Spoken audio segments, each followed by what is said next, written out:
Xuanji. Xuanji mendatangi tempat bekas pertarungan Shen Wei setelah menerima pesan dari Jin Yu untuk mengamankan kotak batu yang merupakan artefak disegelnya makhluk void. Pemuda tampan berambut merah yang dulunya adalah kultivator manusia itu mengedarkan energi spiritualnya untuk mencari keberadaan kotak batu, tetapi ia tidak menemukannya, sehingga keningnya mengkerut. Apa sudah ada yang menyadari keberadaan makhluk void itu? Gumam Xuanji khawatir, karena bila kotak batu itu jatuh ke tangan pihak lain maka dirinya juga akan ikut terseret bila terjadi masalah di kemudian hari. Xuanji melihat para pendosa baru masih tergeletak di dekat tempat bekas pertarungan Shen Wei tersebut. Dia menggunakan energi spiritualnya menyeret salah satu dari mereka ke hadapannya. Sial, kenapa aku terus yang pertama berurusan dengan para penjaga neraka? Aku pasti akan disiksa lagi, gerutu Gao Chenfeng diseret ke arah Xuanji. Xuanji menatap tajam Gao Chenfeng. Niat membunuh juga merembes dari tubuhnya sehingga Gao Chenfeng merasa tertekan dan kesulitan bernapas. Jawab dengan jujur. Bila jawabanmu tidak memuaskan maka kau akan lenyap selamanya tanpa bisa bereinkarnasi lagi. Ancam Xuanji. Gao Chenfeng langsung menganggukkan kepalanya. Lagi pula dia juga tidak bisa berbohong karena nasib dirinya sebenarnya dikendalikan oleh para penjaga neraka. Apakah kau melihat ada yang mengambil kotak batu yang biasanya digunakan oleh penjaga neraka manusia batu itu? Tanya Xuanji sembari membentak Gao Chenfeng. Itu diambil oleh pria yang mengalahkan penjaga neraka itu. Sahut Gao Chenfeng dengan gugup.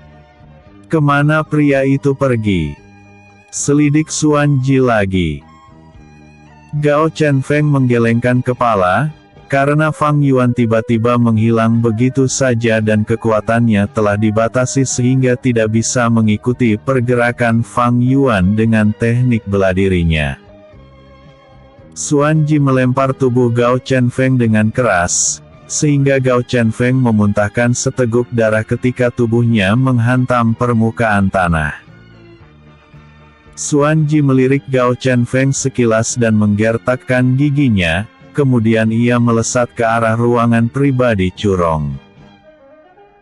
Di dalam pesan yang dikirim oleh Jin Yu, penjaga neraka baru itu mengaku sebagai asisten pribadi Curong dan Xuanji menduga pria itu pasti akan menyerahkan kotak batu itu pada Curong. Xuanji menggunakan teknik assassin mengendap-endap memasuki ruangan pribadi Curong.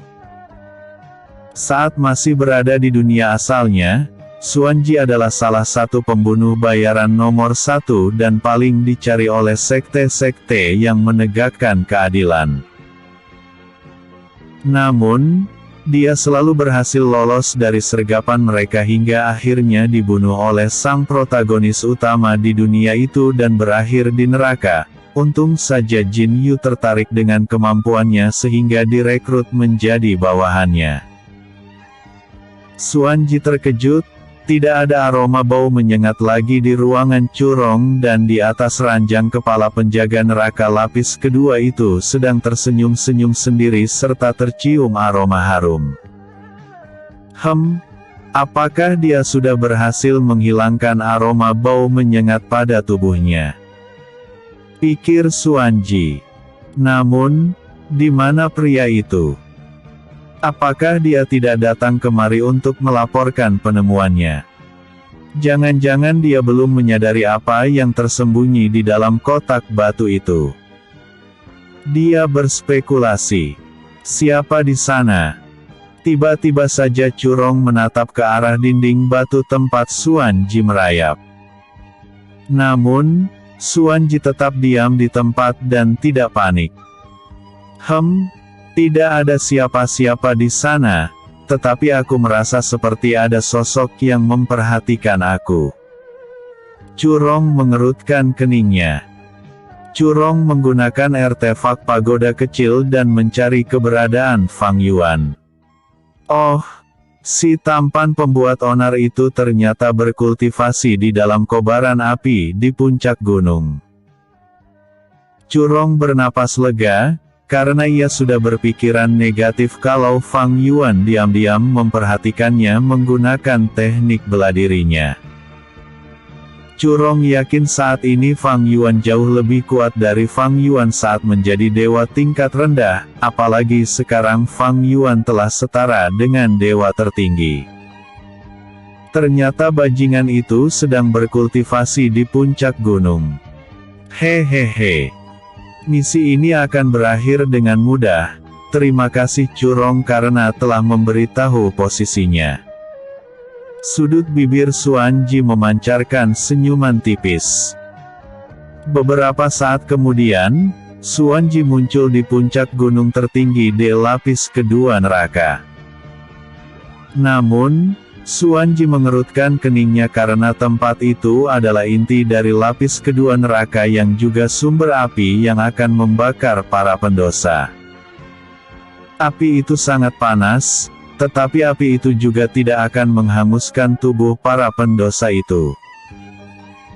Namun, semua pendosa pasti akan merasakan rasa sakit yang tak tertahankan, bahkan mereka merasa mati itu lebih baik daripada hidup tersiksa begitu. Xuan Ji menggunakan energi spiritualnya mencari keberadaan Fang Yuan. Sial! Pria itu berada terlalu jauh di dalam sana, gerutunya. Xuan Ji tidak berani menyelam ke dalam inti api neraka lapis kedua itu, karena hanya kepala penjaga neraka saja yang memiliki kendali atasnya dan penjaga biasa tetap akan merasakan sensasi terbakar bila mencoba menyentuhnya. Sial! Aku akan menunggunya di sini, Aku juga akan memasang jebakan sehingga lebih mudah mengalahkannya nantinya, pikirnya lagi.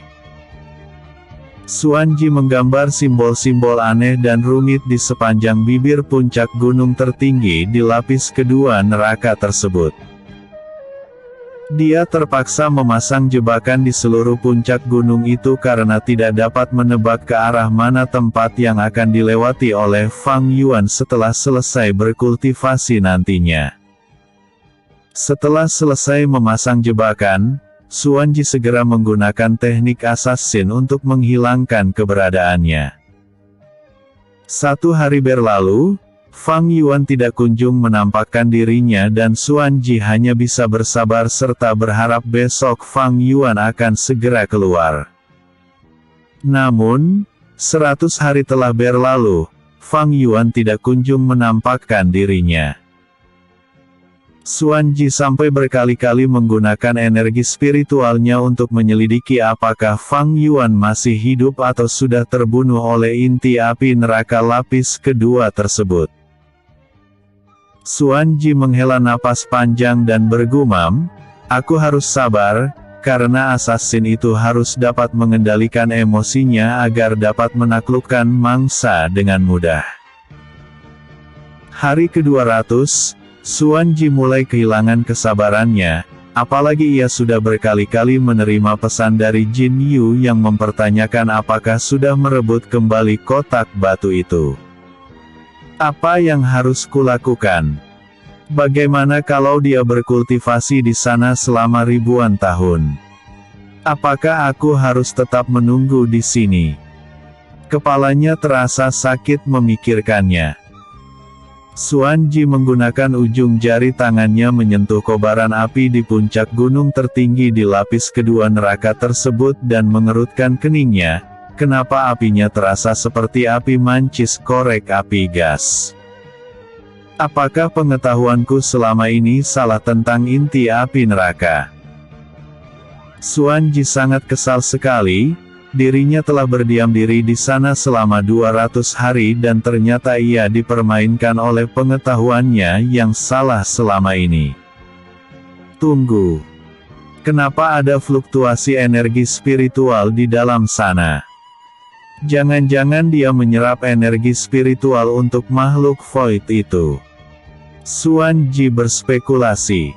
Sial. Ternyata pria itu sudah menyadari makhluk void.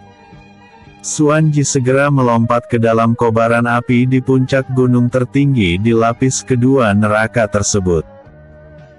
Dia tetap menggunakan teknik assassin sehingga Fang Yuan tidak menyadari kalau ada musuh yang mendekat ke arahnya. Episode sebelumnya, Kotak Batu Misterius. Episode berikutnya, Inti Api Neraka Melemah. Fang Yuan. Inti api neraka melemah. Para penjaga neraka kebingungan karena akhir-akhir ini tidak ada pendosa yang berteriak kesakitan saat terbakar oleh api neraka. Mereka sudah melaporkan keanehan itu pada Curong, akan tetapi Curong malah menyuruh mereka yang mengatasinya serta mencari tahu penyebabnya. Apakah api itu benar-benar tidak panas?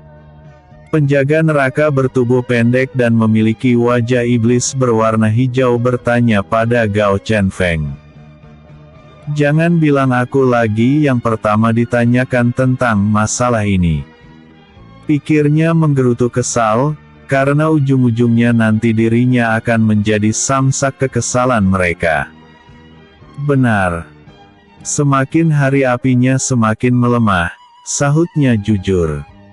Penjaga neraka itu mengerutkan keningnya dan merenung sejenak. Gao Chenfeng menunggu dengan cemas dan menduga-duga hukuman seperti apa yang akan ia dapatkan.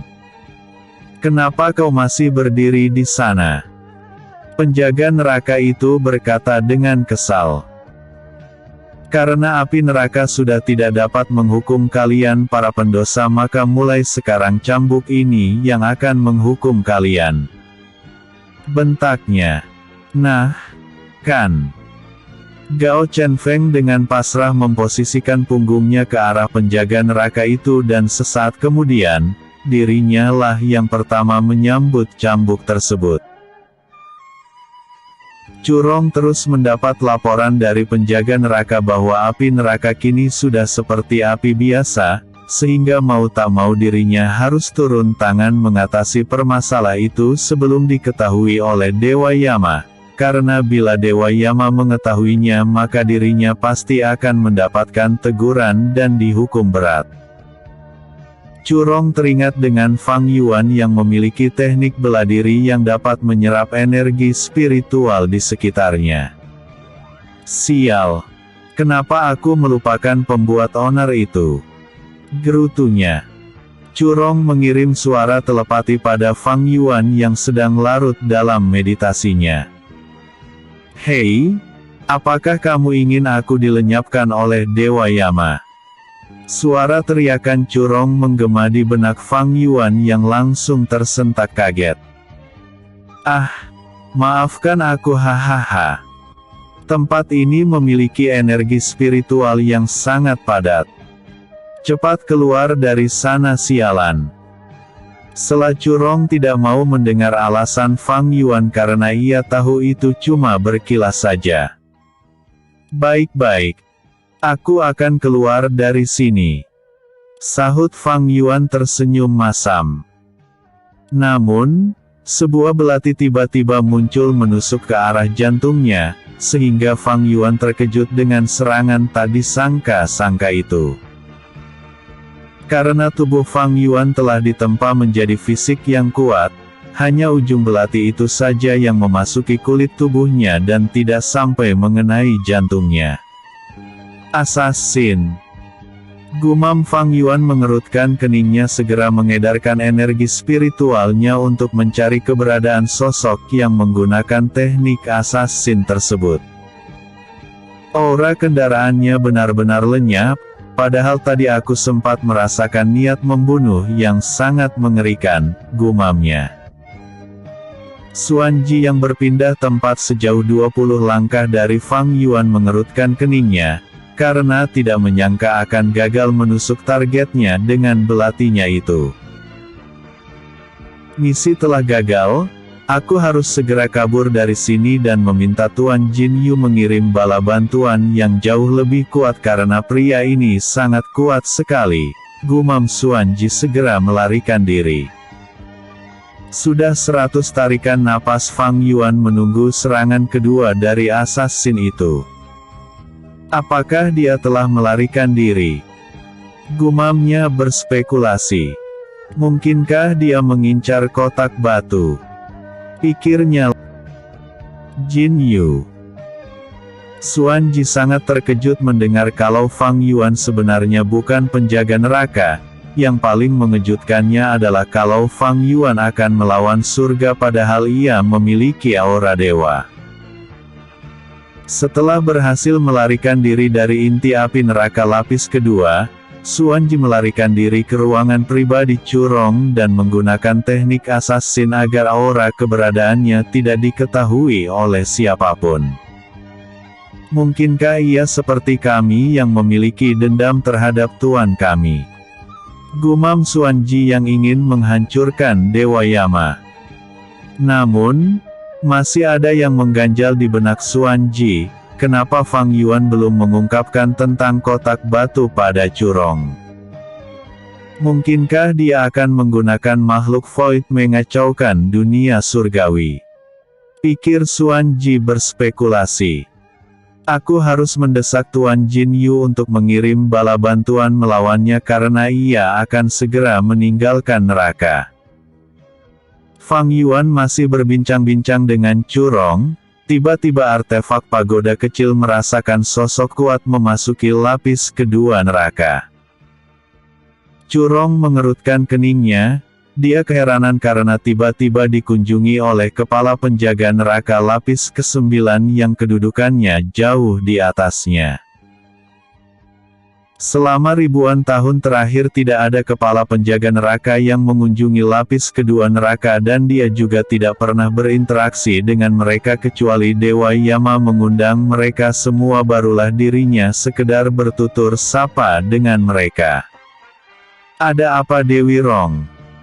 Kenapa ekspresi wajahmu kembali mengkerut masam begitu? Selidik Fang Yuan penasaran, padahal beberapa saat yang lalu ia sudah membuat wanita tercantik di neraka itu tertawa terkekeh-kekeh. Ada tamu tak diundang memasuki wilayahku. Gerutu Curong. Mungkinkah mereka datang melamarmu setelah mengetahui kamu sekarang sangat wangi hehehe. Fang Yuan bercanda sehingga Curong tersipu malu. Berhenti membual, ikuti aku menemui mereka. Sela Curong dengan ekspresi wajah serius. Fang Yuan mengerutkan keningnya, ia enggan menerima ajakan Curong karena curiga sosok yang akan ditemui Curong itu adalah tangan kanan Dewa Yama yang ingin meminta kembali kota batu yang ia curi dari Shen Wei. Namun, Fang Yuan yakin bila ia menolak ajakan Curong maka Curong tetap memaksanya untuk ikut. Bila mereka ingin mengambil kota batu itu maka aku akan langsung melarikan diri dari sini, pikirnya, sedangkan untuk nasib Curong, dia yakin Curong hanya akan dihukum ringan karena dia tidak mengetahui tentang kotak batu tersebut. Di luar ruangan Curong telah menunggu Jin Yu dan di belakangnya ada Shen Wei yang kini berwujud manusia dengan sebuah tanduk di keningnya sehingga Curong dan Fang Yuan tidak menyadari kalau dia adalah manusia batu sebesar gunung yang menjadi penjaga neraka di lapis kedua neraka.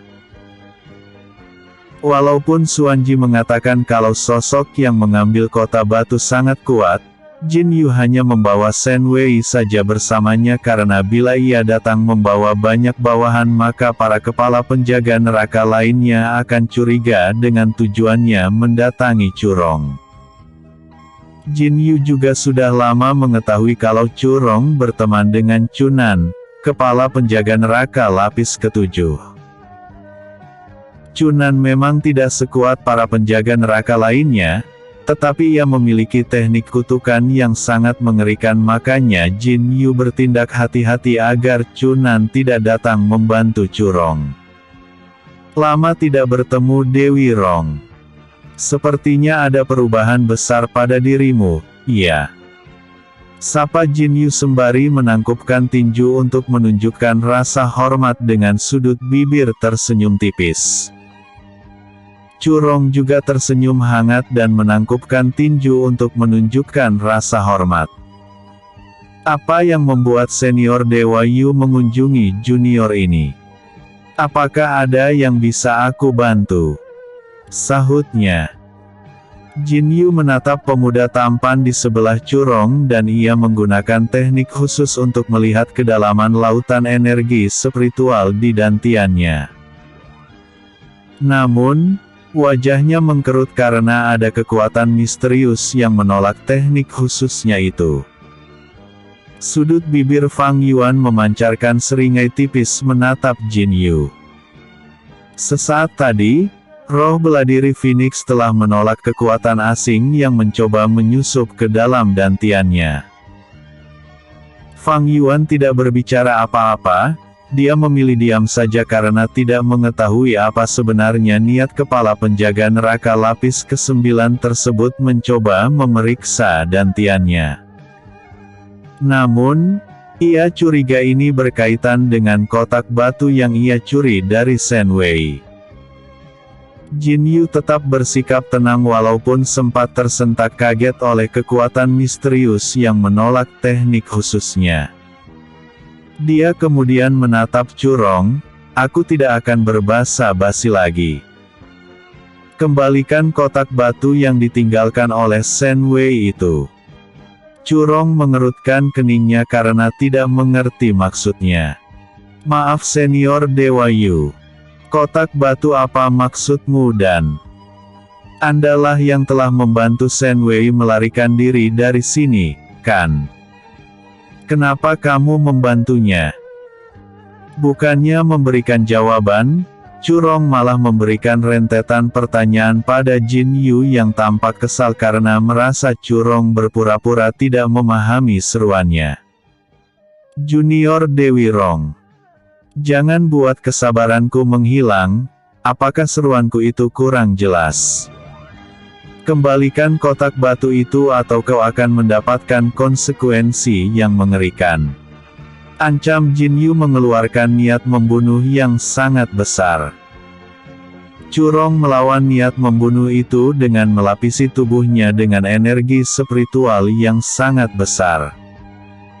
Wajahnya yang cantik terlihat masam karena tidak mengerti tentang kotak batu yang dibicarakan oleh Jin Yu. Chu Rong menatap Fang Yuan, dia curiga Fang Yuan telah menyembunyikan benda yang dimaksud oleh Jin Yu itu karena Fang Yuan sempat bertarung melawan Shen Wei sebelumnya. "Berikan kotak batu mereka. Aku tidak ingin mendapatkan masalah gara-gara kotak batu itu. Kau pasti mengambilnya, kan?" Chu Rong berkata dengan nada kesal pada Fang Yuan. "Kotak batu apa?" Fang Yuan berpura-pura kebingungan, tetapi ia juga mengirim suara telepati pada Chu Rong bahwa di dalam kotak batu itu ada makhluk void dan dia tidak bisa memberikan itu pada mereka. Chu Rong mengerutkan keningnya mendengar ucapan Fang Yuan. Dia tidak menyangka sosok mengerikan dalam cerita legenda itu masih ada dan itu berada di wilayahnya, tetapi ia tidak menyadarinya.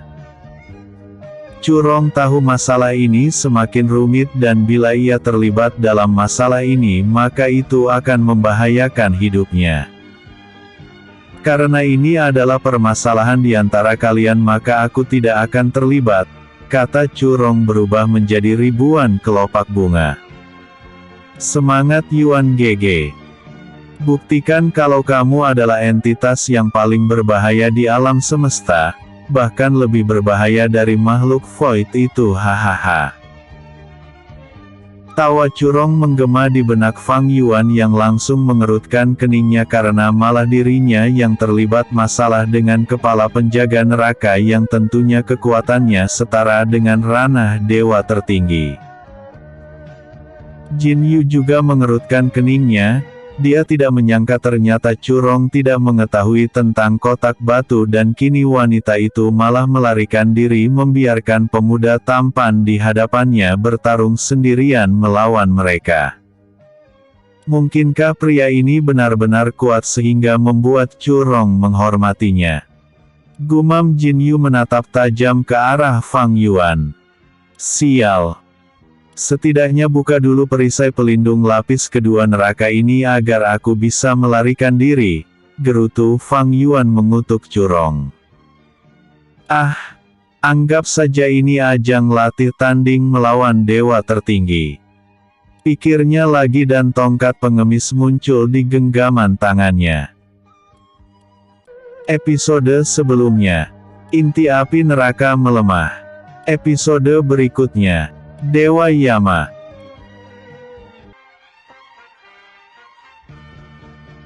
Dewa Yama. Curong muncul di lapis terdalam neraka dan menghadap pada Dewa Yama sembari bertekuk lutut.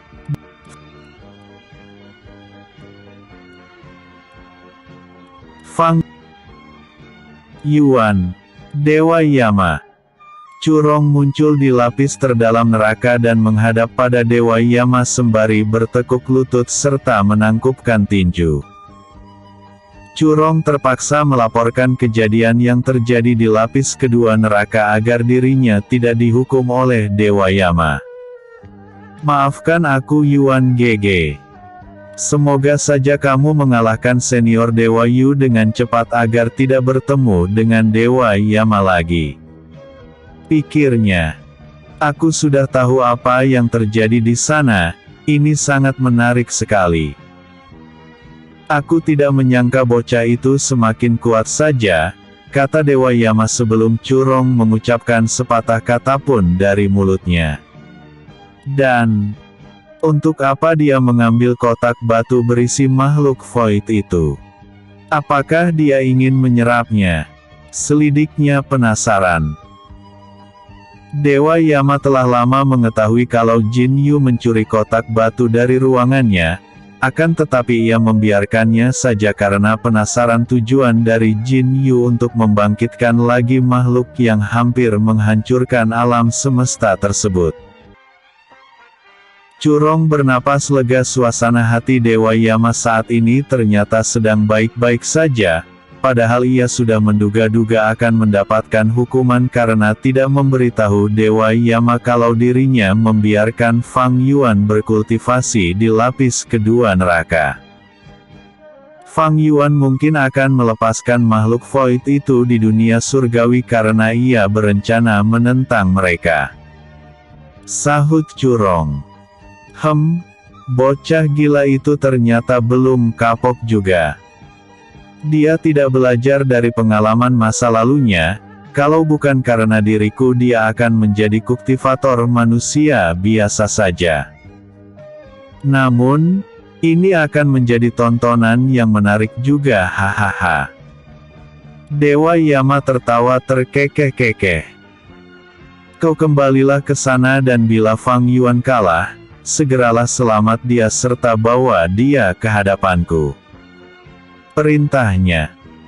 Curong menangkupkan tinju untuk menunjukkan rasa hormat. Baik Tuan.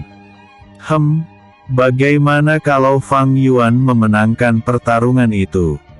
Kalau dia menang suruh dia menghadap padaku. Hehehe.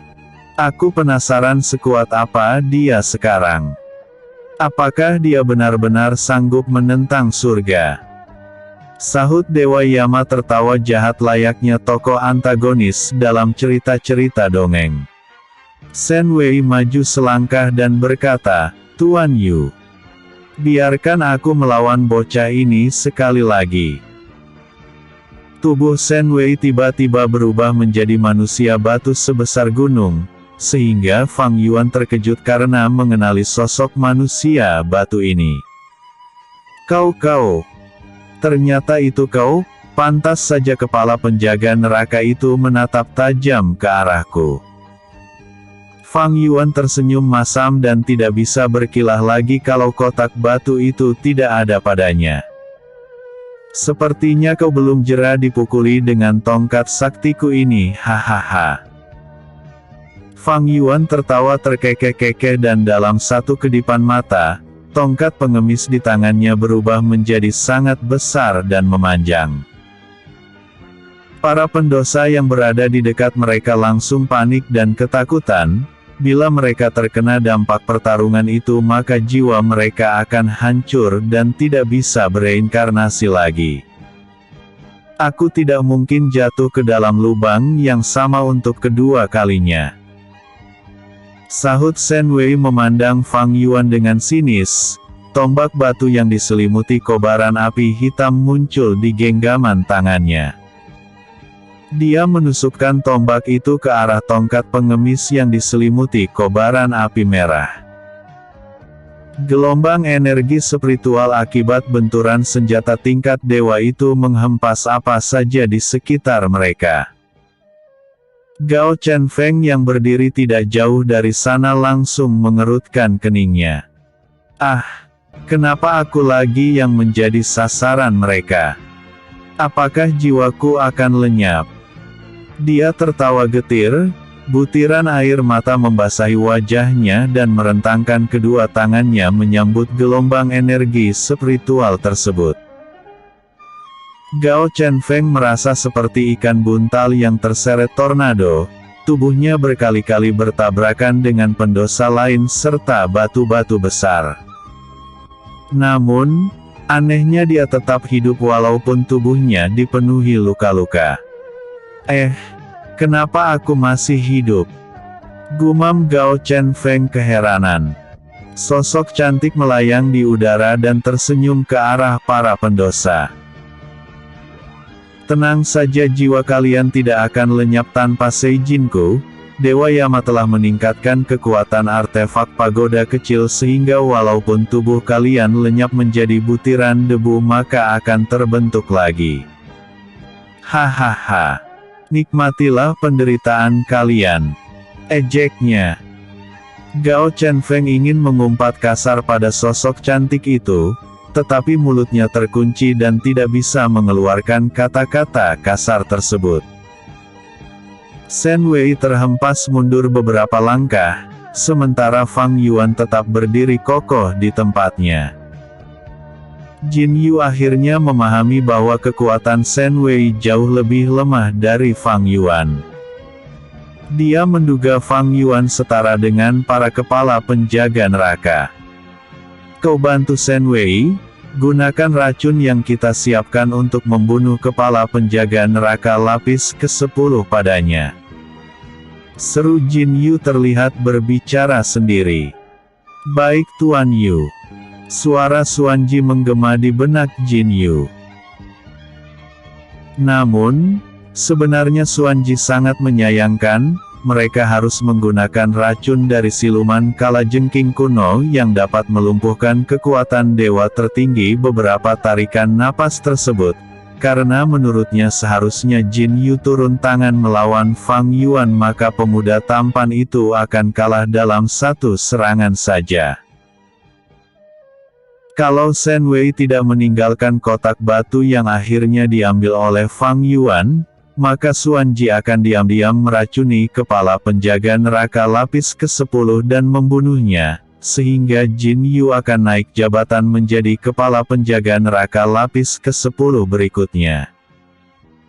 Xuanji yang keberadaannya tidak terlihat tersebut, tiba-tiba muncul di belakang Fang Yuan dan menusuk belatinya yang telah diolesi racun siluman kalajengking kuno. Kali ini kekuatan tusukannya jauh lebih kuat daripada saat ia menusuk Fang Yuan di dalam kobaran api inti api neraka. Ah, aku melupakan si bunglon yang satu ini. Umpat Fang Yuan menoleh ke belakang saat merasakan sensasi tusukan di punggungnya.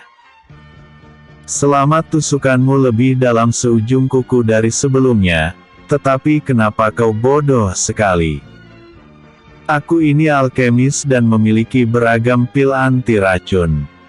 Sudut bibir Fang Yuan memancarkan seringai tipis mengejek Xuanji.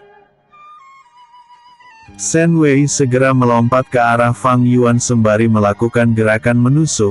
Dia mengalirkan energi spiritual yang sangat besar pada bilah tombaknya dan mengabaikan pertahanannya karena suara telepati Jin Yu menggema di benaknya yang mengatakan Fang Yuan akan mengalami kelumpuhan untuk sesaat dan saat itulah kesempatan membunuhnya.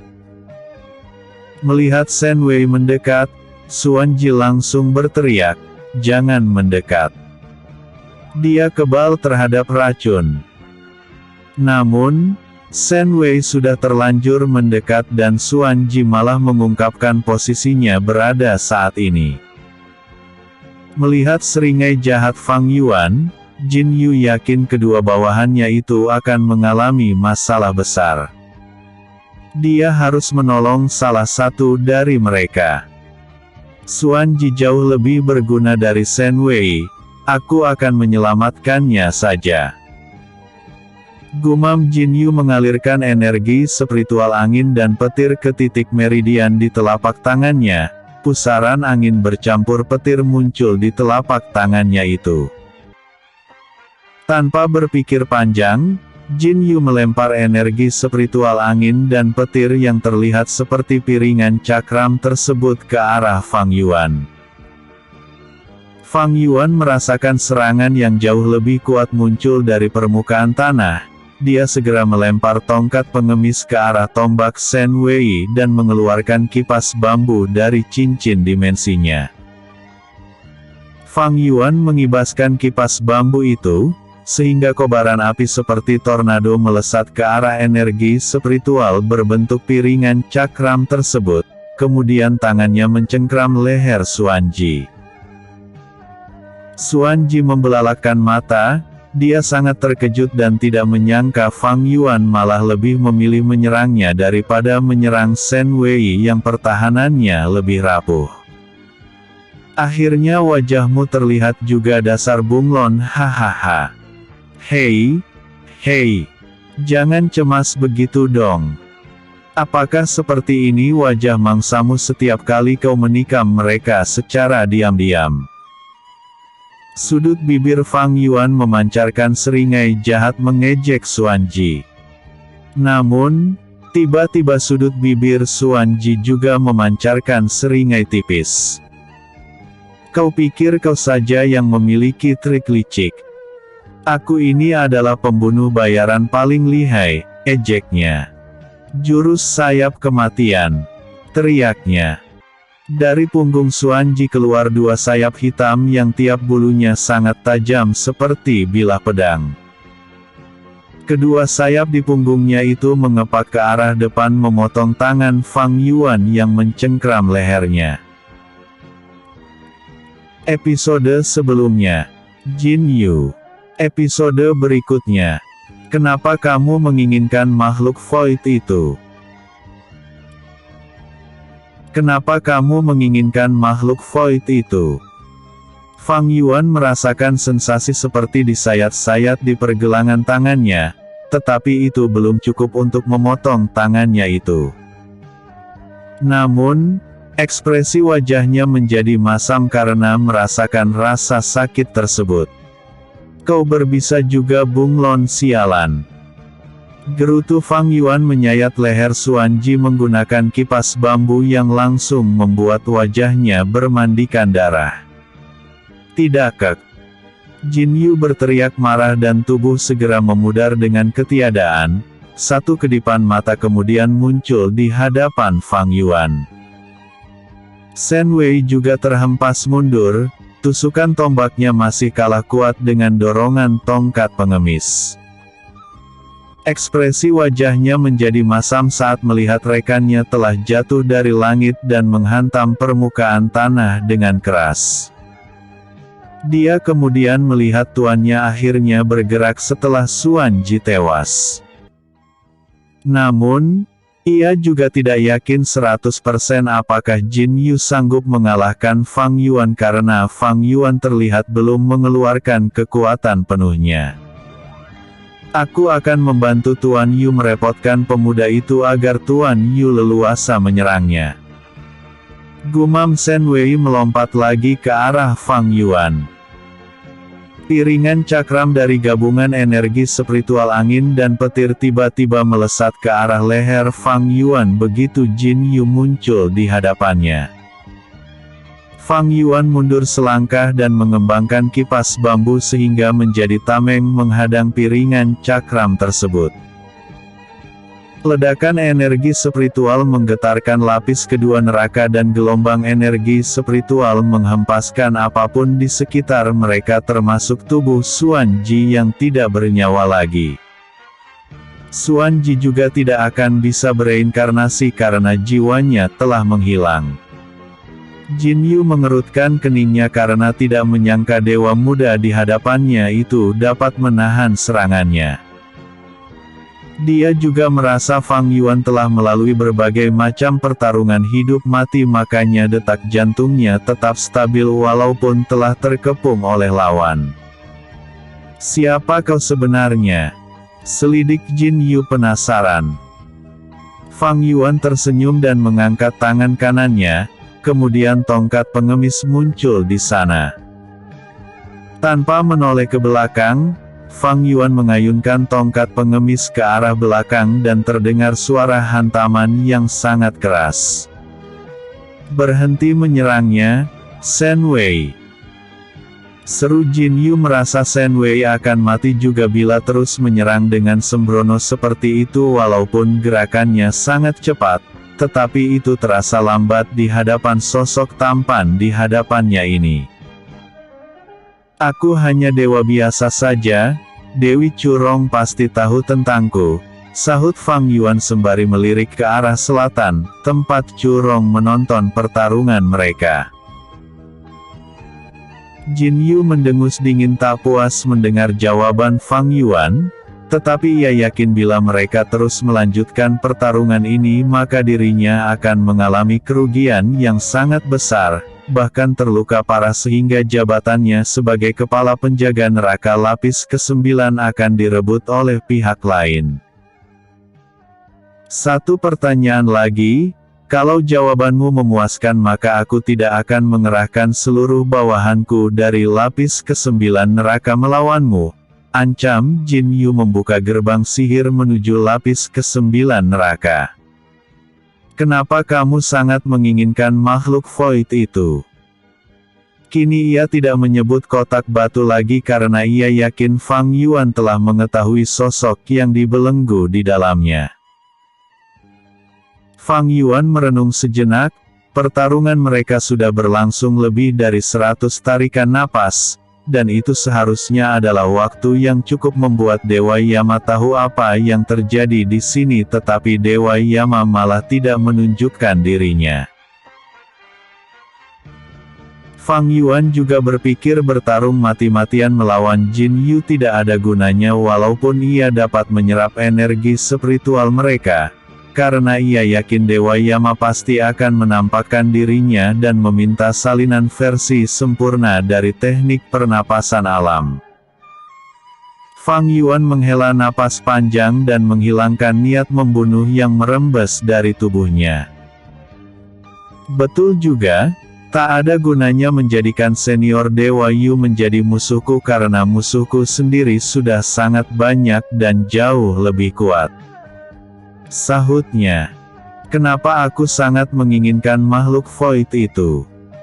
Karena aku akan menggunakannya melawan surga, kurasa jawaban itu sudah cukup. Apakah senior Dewa Yu puas dengan jawabanku? Selidiknya tersenyum hangat. Jin Yu mengerutkan keningnya mendengar jawaban Fang Yuan. Mereka sebenarnya memiliki tujuan yang hampir mirip, tetapi tujuan Fang Yuan jauh lebih gila karena akan melawan entitas yang mengendalikan alam semesta ini. Piringan cakram dari energi spiritual angin dan petir di tangan Jin Yu menghilang. Kau lebih gila dariku? Aku jadi penasaran berapa persen kau menggunakan kekuatanmu tadi. Fang Yuan tetap tersenyum dan berkata dengan santai, untuk menyerang batu bodoh itu aku hanya menggunakan kekuatan 10% saja, sementara si bunglon itu aku menggunakan kekuatan 11%. Fang Yuan tidak menyebutkan berapa persen ia menggunakan kekuatan saat melawan Jin Yu untuk menghormatinya sebagai dewa senior, dan tentu untuk menjaga harga dirinya dari gunjingan dewa lain terutama dari Chu Rong yang pasti akan menyebarkan gosip tersebut, bila itu akan membuat malu kepala penjaga neraka lapis ke-9 tersebut. Jin Yu menghela napas panjang dan membalut Shen Wei dengan energi spiritualnya, kemudian ia memasuki gerbang sihir menuju lapis ke-9 neraka tanpa berkata sepatah kata pun. Tunggu. Tiba-tiba Fang Yuan berkata sehingga Jin Yu mengerutkan keningnya, padahal ia mengira Fang Yuan tidak akan melanjutkan pertarungan mereka. Jin Yu menatap Fang Yuan dengan waspada walaupun pemuda tampan itu tidak mengeluarkan niat membunuh serta sudut bibirnya memancarkan seringai tipis. Senior Dewa Yu tak perlu berpikiran aneh-aneh. Canda Fang Yuan masih dengan seringai tipis terpancar dari sudut bibirnya. Tolong pindahkan aku ke gerbang neraka. Itu saja. Jin Yu keheranan, padahal Chu Rong berteman dengannya dan sudah sewajarnya kalau Chu Rong yang akan membawanya keluar. Baiklah. Jawabnya lagi. Chu Rong terkejut Fang Yuan memudar menjadi ketiadaan. Ekspresi wajahnya menjadi masam karena Fang Yuan pergi begitu saja tanpa mengucapkan sepatah kata pun pada dirinya. Dalam sekejap, Fang Yuan muncul di gerbang neraka. Dia menangkupkan tinju untuk menunjukkan rasa hormat pada penjaga gerbang neraka. Kita bertemu lagi Senior Chu. Tolong aktifkan portal surgawi. Aku sedang buru-buru kembali ke dunia surgawi karena juniorku sedang sakit gigi. Desaknya. Dewa Chu itu segera membuka perisai yang menutupi portal surgawi dan berkata, masukkan 1000 koin surgawi untuk mengaktifkan portalnya. Dengan senyum lebar Fang Yuan mengeluarkan 1000 koin surgawi dari plakat istana abadi miliknya. Cahaya menyilaukan tiba-tiba menyelimuti tubuh Fang Yuan dan saat itulah Dewa Chu menyadari ada sesuatu yang salah dari ucapan Fang Yuan. Mana mungkin dewa sakit gigi? Kamu sedang mengolok-olok diriku ya Fang Yuan sialan. Umpat Dewa Chu, tetapi Fang Yuan telah menghilang bersamaan dengan redupnya cahaya menyilaukan itu. Di neraka lapis terdalam, Dewa Yama mengerutkan keningnya karena Fang Yuan langsung kabur begitu saja tanpa menyapa dirinya. Dasar bocah kurang ajar itu. Setakut itukah dia pada diriku? Padahal aku yang membuat ingatan masa lalunya kembali makanya dia bisa sekuat sekarang. Aku yakin dia pasti takut aku meminta salinan lain dari teknik pernapasan alam, cih. Dasar bocah yang tidak tahu balas budi. Gerutunya dan suasana hatinya pun menjadi buruk. Dia berkata, reinkarnasikan Shen Wei menjadi batu malin kundang di bumi. Dan, Jin Yu apa yang akan kulakukan padanya? Episode sebelumnya, Dewa Yama. Episode berikutnya, Tanah Suci Istana Surgawi. Detak jantung Fang Yuan berdebar hebat saat melangkahkan kaki lagi ke Tanah Suci Istana Surgawi. Istana Abadi. Mungkin hari ini adalah hari terakhir baginya menjadi bagian dari mereka karena dia merasa kekuatannya sudah cukup untuk membawa Xiao Yue kembali. Aku berharap Linger sudah mencapai ranah dewa tingkat rendah, gumam Fang Yuan tersenyum menatap ke arah paviliun milik Dewa Luoxian. Di halaman paviliun, Fang Ling sedang melakukan latih tanding menggunakan pedang matahari dan pedang bulan melawan Dewi dengan senjata pedang panjang yang mengandung energi spiritual angin, sehingga gerakan Dewi itu sangat cepat. Namun, Fang Ling selalu dapat menahan tebasan Dewi itu tanpa menggunakan teknik hukum ruang. Kamu semakin hebat saja Dewi Ling. Padahal kamu baru beberapa bulan menjadi murid Tanah Suci Istana Surgawi. Istana Abadi. Seru Dewi itu dengan napas tersengal-sengal dan mengangkat tangannya tanda tidak mampu lagi melanjutkan latih tanding itu. Hahaha. Senior Dewi Louli terlalu memujiku, sahut Fang Ling tersenyum bangga. Namun, suara tepuk tangan membuat keduanya menoleh ke arah sudut halaman dan Fang Ling langsung berlari ke arah Fang Yuan. Fang Ling merasa berpisah beberapa bulan dengan ayahnya seperti mereka telah berpisah ratusan tahun saja. Dia sangat takut akan kehilangannya atau Fang Yuan terbunuh di suatu tempat mengingat ayahnya itu selalu bernasib sial didatangi masalah kemanapun ia pergi. Ayah. Fang Ling tanpa sadar mengucapkan kata tabu itu, karena di surga itu tak ada dewa maupun dewi yang mengingat masa lalu mereka. Dewi Louli mengerutkan keningnya dan juga merasa hubungan antara Fang Ling dan Fang Yuan sangat mencurigakan sekali. Dia hendak mengucapkan sesuatu, tetapi tiba-tiba suara Dewa Luoxian menggema di benaknya dan menyuruhnya untuk pergi berkultivasi. Fang Yuan mengelus pipi Fang Ling yang berurai air mata, tetapi ia terkejut merasakan ada belenggu di dantiannya. Siapa yang berani memasang belenggu ini pada putriku? Niat membunuh yang sangat mengerikan merembes dari tubuh Fang Yuan sehingga Fang Ling terkejut. Apa yang terjadi ayah? Selidik Fang Ling penasaran kenapa ayahnya sangat marah dan apa maksud dari belenggu itu. Fang Yuan menggertakkan giginya, awan hitam pekat tiba-tiba muncul di atas tanah suci Istana Surgawi. Istana Abadi dan 7 pedang sebesar gunung meluncur dari balik awan tersebut. Para dewa di Tanah Suci Istana Surgawi sangat terkejut dengan serangan mendadak itu, tetapi ke-7 pedang raksasa itu berhenti tepat saat menyentuh perisai surgawi yang melindungi pulau yang melayang di atas dunia surgawi tersebut. Para dewa bernapas lega, ternyata serangan itu hanya sebuah ancaman saja karena pedang-pedang itu berhenti melesat walaupun perisai surgawi telah hancur berkeping-keping. Namun, mereka bingung kenapa ada niat membunuh yang menyelimuti seluruh tanah suci Istana Surgawi.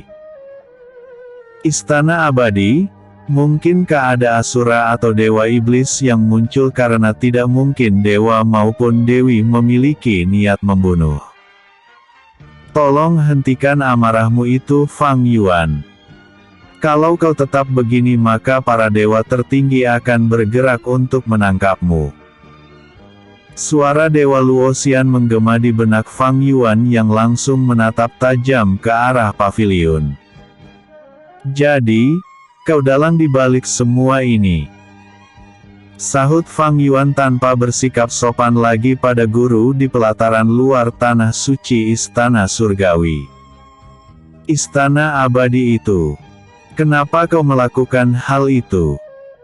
Apakah dari awal kau sudah tahu siapa kami? Selidiknya penasaran. 3 kilatan cahaya meluncur dari arah pelataran dalam sehingga terdengar suara helaan panjang dari dalam paviliun karena Fang Yuan belum juga menghilangkan pedang-pedang yang melayang di atas tanah suci Istana Surgawi. Istana Abadi. Dewa Luoxian tiba-tiba berada di halaman paviliunnya dan kuas di tangannya melukis sesuatu yang aneh. Tiba-tiba saja Fang Yuan berdiri di pinggir halaman paviliun milik Dewa Luoxian sedangkan Fang Ling melakukan latih tanding melawan Dewi Luoli. Fang Yuan mengerutkan keningnya, tidak menyangka ada teknik bela diri yang dapat memundurkan waktu. Kau tenang dulu Fang Yuan dan dengarkan penjelasanku, apakah Dewi Curong tidak menjelaskan padamu tentang diriku? Suara Dewa Luoxian menggema di benak Fang Yuan. Helaan napas panjang terdengar samar, dia sungguh melupakan aku, ya.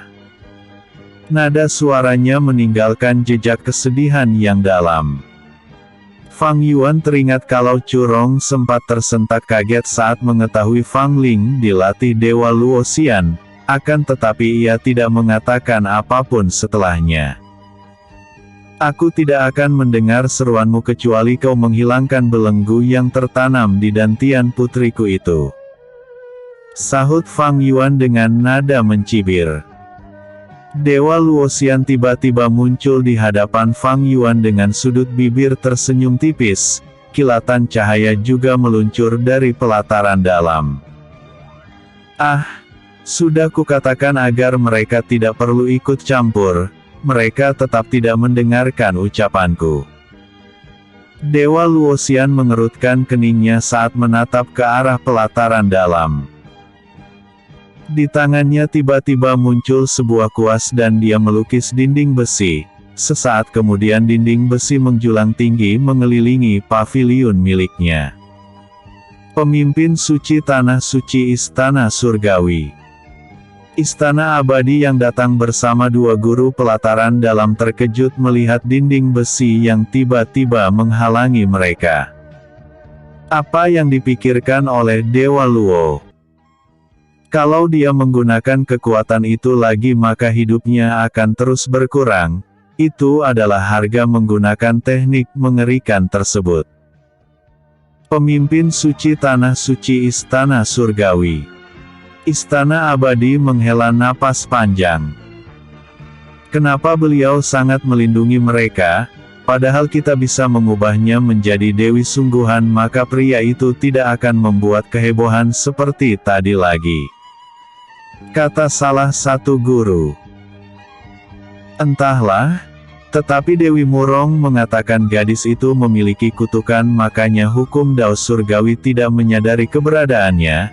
Kemudian Dewi Murong juga memasang kutukan belenggu pemakan jiwa padanya, makanya ayah gadis kecil itu sangat marah. Sahut Dewi Chuyue, Dewi yang pernah ingin merekrut Fang Ling menjadi muridnya, tetapi Dewa Luoxian tidak memberikan Fang Ling untuk menjadi murid Dewi Chuyue. Pemimpin suci Tanah Suci Istana Surgawi. Istana abadi hanya diam saja mendengar pembicaraan mereka. Sebenarnya dialah yang memerintah Curong untuk menanamkan belenggu pemakan jiwa itu karena takut Fang Ling di masa depan akan menjadi bencana bagi surga. Dia bahkan ingin melenyapkannya, tetapi Dewa Luoxian melarangnya dan mengatakan ayah gadis itu adalah sosok yang akan menjadi bencana yang sesungguhnya. Dia sudah sepakat dengan Dewa Luoxian akan membiarkan Fang Ling hidup dan saat Fang Yuan muncul maka mereka akan menyerangnya bersama-sama. Namun, siapa sangka Dewa Luoxian malah mengingkari janji mereka. Panggil semua guru serta murid-murid pelataran dalam. Kalau kita tidak bisa melenyapkan mereka sekarang maka di masa depan kesempatan mengalahkan mereka akan sangat sulit.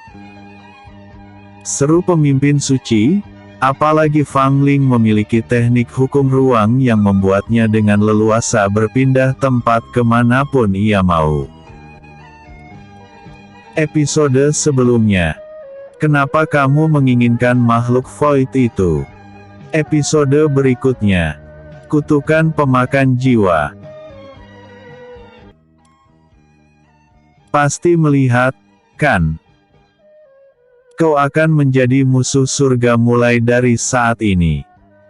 Kemanapun kalian pergi maka kalian akan dikejar-kejar oleh para dewa. Kata Dewa Luoxian sembari menghela napas panjang. Linger, kemarilah. Fang Ling segera mendekati Dewa Luoxian walaupun ekspresi wajahnya tampak kebingungan karena ayahnya malah marah-marah pada Dewa Luoxian serta muncul dinding besi yang mengelilingi paviliun miliknya. Dewa Luoxian menggambar simbol aneh dan simbol aneh itu tiba-tiba berubah menjadi cahaya, kemudian melesat dalam dantian Fangling. Dewa Luoxian memuntahkan seteguk darah karena terlalu memaksakan menggunakan teknik bela dirinya. "Belenggu pemakan jiwa itu telah kuhapus," kata Dewa Luoxian sembari menyeka darah dari sudut bibirnya. "Aku dapat membantu kalian agar rahasia kalian tetap terjaga, tetapi kalian harus melakukan sebuah misi dariku." "Bagaimana?" Fang Yuan yakin misi tersebut tidak akan mudah, tetapi saat ini surga telah mengetahui kalau dirinya dan Fang Ling adalah manusia yang menyamar menjadi dewa. Tujuannya untuk merebut Xiao Yue pasti akan sulit ke depannya karena surga akan menjaga Xiao Yue dengan ketat, bahkan mungkin akan dibawa ke istana langit. Dewa Luoxian tahu Fang Yuan ragu dengan tawarannya. Dia tersenyum dan berkata, "Aku akan membuat semua dewa di tanah suci istana surgawi."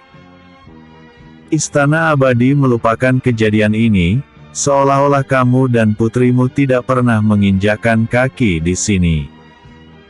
"Guru, itu akan..." Dewi Luoli menggertakkan giginya, tetapi Dewa Luoxian malah melambaikan tangannya agar Dewi Luoli berhenti berbicara. Fang Yuan merasa itu adalah tawaran yang sangat menguntungkan. "Apa yang harus kulakukan?" sahut Fang Yuan. "Mudah saja, kamu hanya perlu mendatangi tanah suci istana surgawi. Tanah terlarang." Sudut bibir Dewa Luoxian tersenyum tipis saat mengatakannya. "Apakah kau gila? Surga saja tidak mampu mengalahkan mereka, apalagi aku." Gerutu Fang Yuan mengerutkan keningnya. "Tenang saja, kau tidak harus membunuh mereka semua. Yang harus kau hadapi cuma satu Dewi Iblis saja, gara-gara dialah Dewi Curong terjerumus ke jalan yang salah, dan bukan hanya Dewi Curong saja. Banyak dewa-dewi yang terbuai oleh bujukannya. Aku hanya kau melenyapkan dia," sahut Dewa Luoxian. "Kau pasti kenal dia, Dewi Iblis itu adalah..." Fang Yuan mengerutkan keningnya mendengar nama Dewi Iblis itu. Dia adalah salah satu Dewa Iblis tertinggi yang paling kuat, sehingga Fang Yuan menggerutu dan mengutuk Dewa Luoxian karena mengatakan misi ini sangat mudah padahal nyatanya sangat berbahaya. Namun, ia tetap menerimanya selagi itu dapat membuat para dewa tidak menyadari kalau dirinya adalah dewa palsu. "Kalau begitu kalian pergilah sekarang. Kalau kalian tetap di sini maka kalian akan terdampak juga dengan mantra sihir akan kulakukan," seru Dewa Luoxian sembari menarik napas dalam-dalam. "Linger, pindahkan kita keluar dari tanah suci istana surgawi. Istana abadi ini," seru Fang Yuan tersenyum hangat pada putrinya yang kini terbebas dari belenggu pemakan jiwa. Dia kemudian menatap Dewa Luoxian dan menangkupkan tinju untuk menunjukkan rasa hormat. "Terima kasih Dewa Luo. Dan maafkan aku telah membentakmu sebelumnya." Fang Yuan dan Fang Ling memudar menjadi ketiadaan, sedangkan Dewa Luoxian hanya tersenyum hangat menatap kepergian mereka. Dewi Luoli menghampiri Dewa Luoxian dengan ekspresi wajah cemas. "Guru, tolong jangan lakukan tindakan yang membahayakan nyawamu. Dewi Li, kita adalah dewa dan kita tidak mungkin melanggar janji yang telah disepakati. Kalau aku melanggarnya, apa bedanya kita dengan Dewa Iblis?" sahut Dewa Luoxian sembari mulai melukis simbol-simbol aneh. Berkali-kali ia memuntahkan seteguk darah saat menggambar simbol-simbol itu. Puncaknya adalah tubuhnya tumbang dan Dewi Luoli hendak mendekatinya sembari berteriak histeris memanggil namanya, tetapi tiba-tiba cahaya menyilaukan menerangi seluruh tanah suci istana surgawi. Istana abadi. Guru. Apa yang terjadi pada guru? Kenapa tubuhmu sangat lemah dan ada banyak darah di sini? Apakah ada yang menyerangmu? Dewi Luoli dengan panik membantu Dewa Luo Xian berdiri. Aku baik-baik saja, tadi aku terhempas karena gagal dalam membuat mantra sihir baru. Dewa Luo Xian berkilah. Kenapa guru tetap menggunakan teknik bela diri itu? Bukankah itu akan mengurangi kehidupanmu? Sudah jelas tak ada cara memperpanjang hidup guru, tetapi guru selalu saja menggunakan teknik mengerikan itu. Dewi Luoli menggerutu memapah Dewa Luo Xian memasuki paviliun. Pemimpin suci tanah suci istana surgawi. Istana abadi merasa ada sesuatu yang sangat penting terjadi beberapa saat yang lalu. Namun, ia tidak mengingat apa itu, apalagi para guru pelataran dalam dan murid-murid dengan kultivasi dewa tingkat menengah juga berkumpul di dekat paviliun milik Dewa Luo Xian. Dia menggunakan energi spiritualnya melihat keberadaan Dewa Luo Xian dan dia langsung mengerutkan keningnya karena kehidupan Dewa Luo Xian telah berkurang selama 1000 tahun. Kini masa hidupnya hanya tersisa 100 tahun lagi. Dewa Luo Xian satu-satunya dewa yang tidak abadi karena dia mempelajari teknik terkutuk yang dapat mengulang waktu serta memanipulasi waktu serta membaca pikiran pihak lain. Namun, harga dari menggunakan teknik itu adalah mengurangi masa hidupnya dan para dewa sepuh telah melarangnya menggunakan teknik itu kecuali dalam keadaan terdesak. Pemimpin suci menghela napas panjang dan memudar menjadi cahaya yang melesat ke arah pelataran dalam. Dia tidak bertanya pada Dewa Luo Xian apa yang telah ia lakukan karena itu percuma saja. Sebab tidak mungkin ia menggunakan teknik itu kecuali ia ingin merahasiakan apa yang telah terjadi. Fang Yuan dan Fang Ling muncul daratan dunia surgawi, atau lebih tepatnya permukaan tanah yang di langitnya sebuah pulau melayang dan pulau itu adalah tanah suci istana surgawi. Istana abadi. Ayah. Aku sangat rindu kamu. Fang Ling memeluk Fang Yuan sekali lagi. Kenapa ayah lama sekali melakukan misinya? Gerutunya sembari menggembungkan pipinya. Fang Yuan mengacak-acak rambut Fang Ling yang kini tidak dikepang dua lagi. Kan, ayah sudah mengatakan kalau aku akan berkultivasi di lapis kedua neraka dan hasilnya cukup memuaskan. Mungkin kita akan bisa membawa ibumu kembali lagi. Sahut Fang Yuan mengepalkan tangannya. Fang Ling sangat senang mendengarnya dan ia juga sudah tidak sabar ingin bertemu dengan ibunya serta ibunya dapat mengenali dirinya.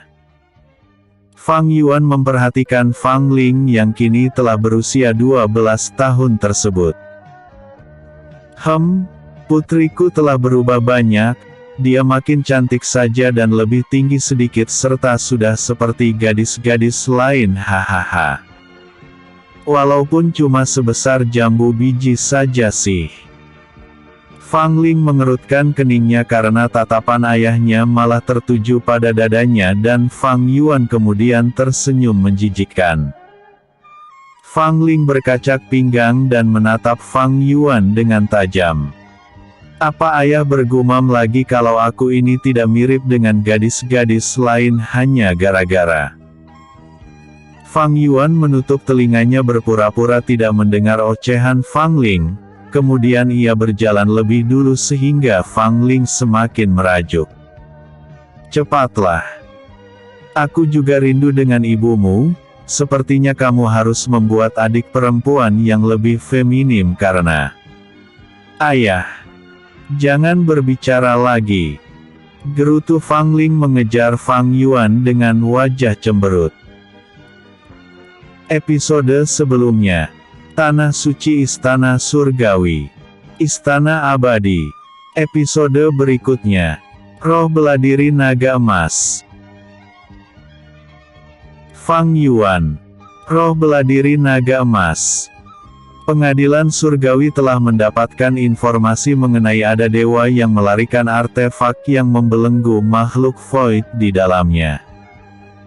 Pemimpin suci Pengadilan Surgawi langsung memerintahkan para bawahannya untuk mencari keberadaan artefak tersebut.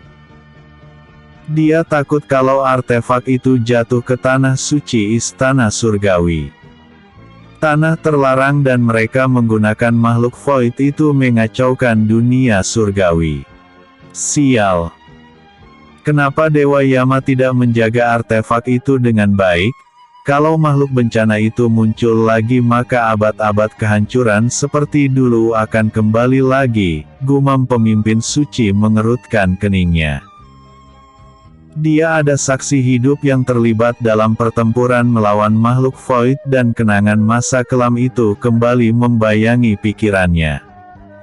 Pemimpin suci.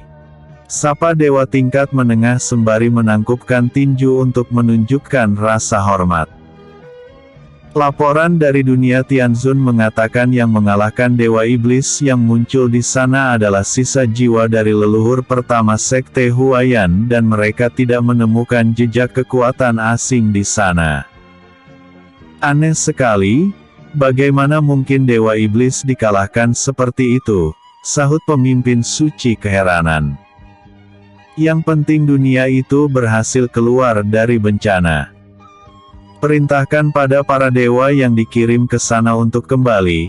Kekuatan mereka sangat diperlukan menghadapi tanah suci Istana Surgawi. Tanah terlarang yang masih sulit untuk dikalahkan, katanya lagi. Baik pemimpin suci. Sahut dewa tersebut sembari menangkupkan tinju untuk menunjukkan rasa hormat dan memudar menjadi ketiadaan. Sepertinya sudah saatnya juga aku turun tangan ke medan perang. Surga harus mengalahkan para dewa iblis itu sebelum makhluk void itu menimbulkan bencana yang lebih mengerikan. Gumamnya dan roh beladiri naga emas sebesar gunung melayang di atasnya, kemudian ia melompat ke atas kepala roh beladiri naga emas itu. Ayo kita ke selatan. Suaranya menggema di benak roh beladiri naga emas tersebut. Lihat itu ayah. Fang Ling berteriak saat menengadah menatap langit, naga emas sebesar gunung melintas di atas mereka. Energi spiritual yang sangat kuat juga terpancar dari sana. Dewa sepuh akhirnya menampakkan dirinya satu persatu. Mungkinkah mereka sudah kehilangan kesabaran dan akan bertarung langsung dengan Dewa Iblis terkuat? Gumam Fang Yuan juga menengadah menatap langit. Kalau aku bertarung melawannya kira-kira siapa yang menang? Ya. Pikirnya lagi. Fang Yuan yakin dewa yang menunggangi roh beladiri naga emas itu memiliki kekuatan yang setara dengan Dewa Yama. Sementara dirinya belum pernah bertarung melawan dewa sepuh yang telah melalui berbagai macam masa-masa kekacauan di alam semesta.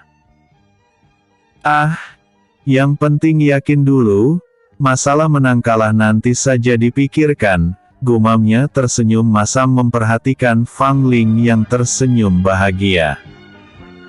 Fang Yuan dan Fang Ling menggunakan portal surgawi menuju wilayah selatan dunia surgawi.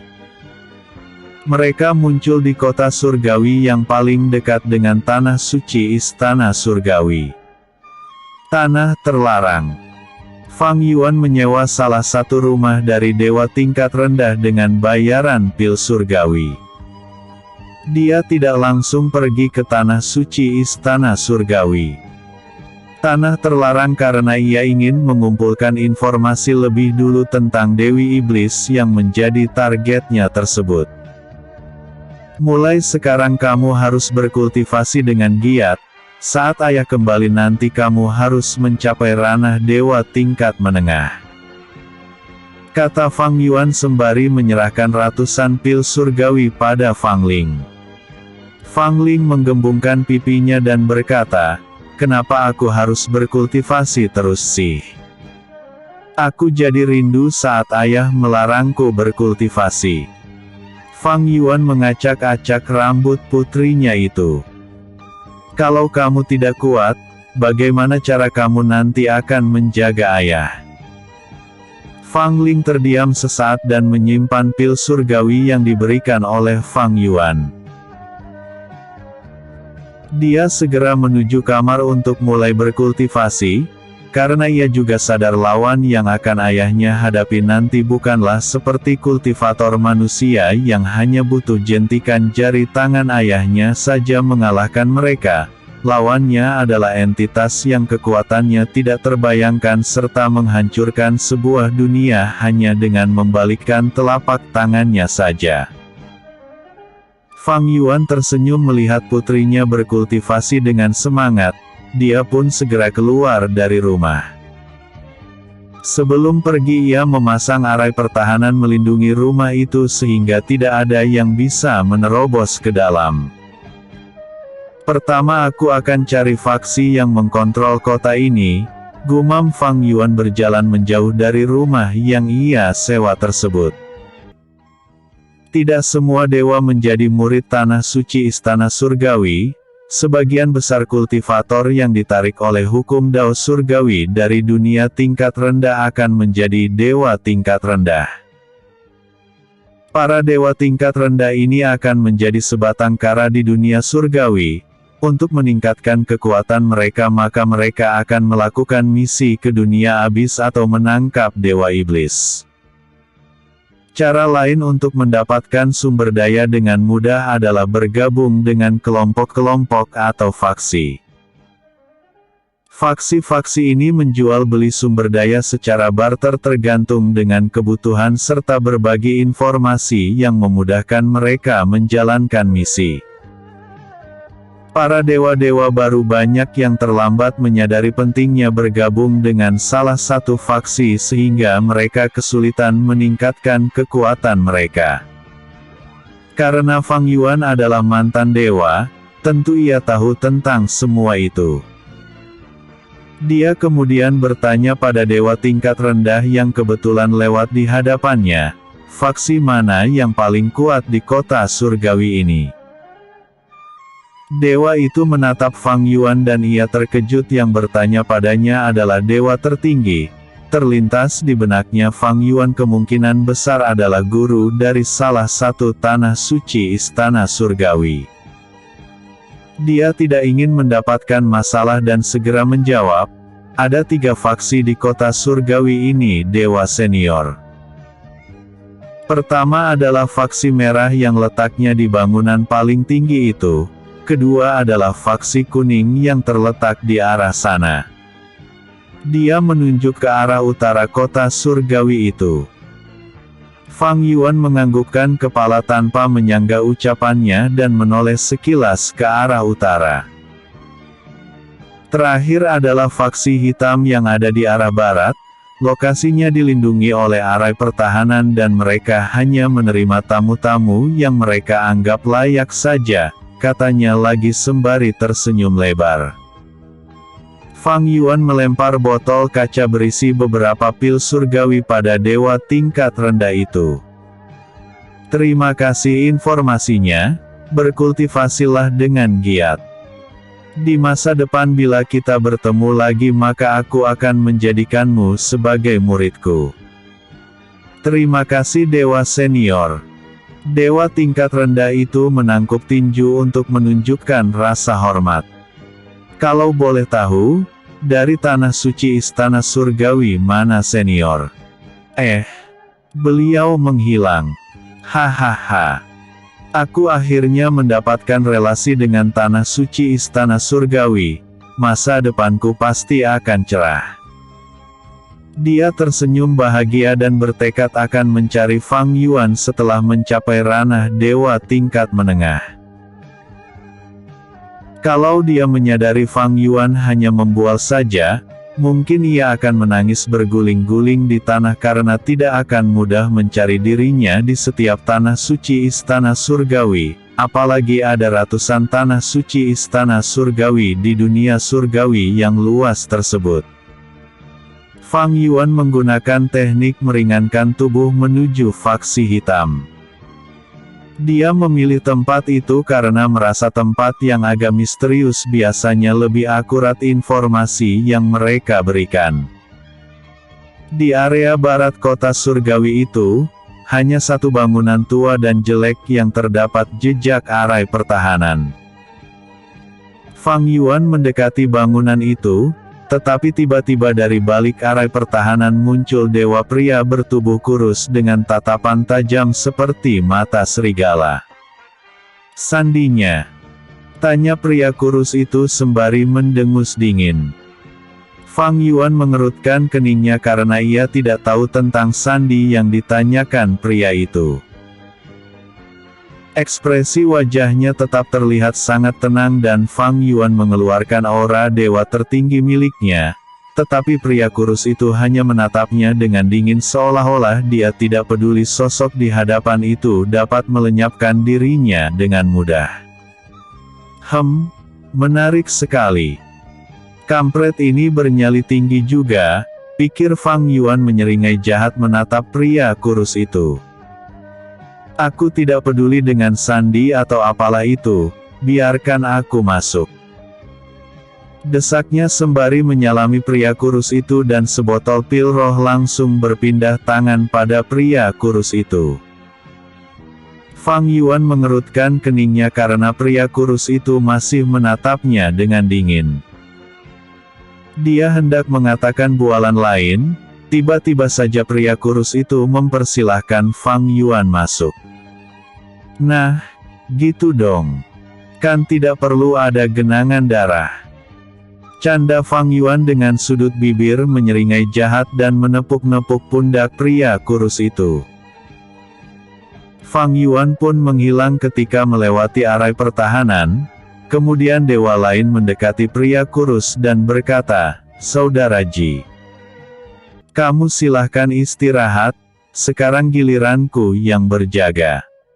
Namun, pria kurus itu tetap terdiam, sehingga rekannya itu menepuk pundaknya.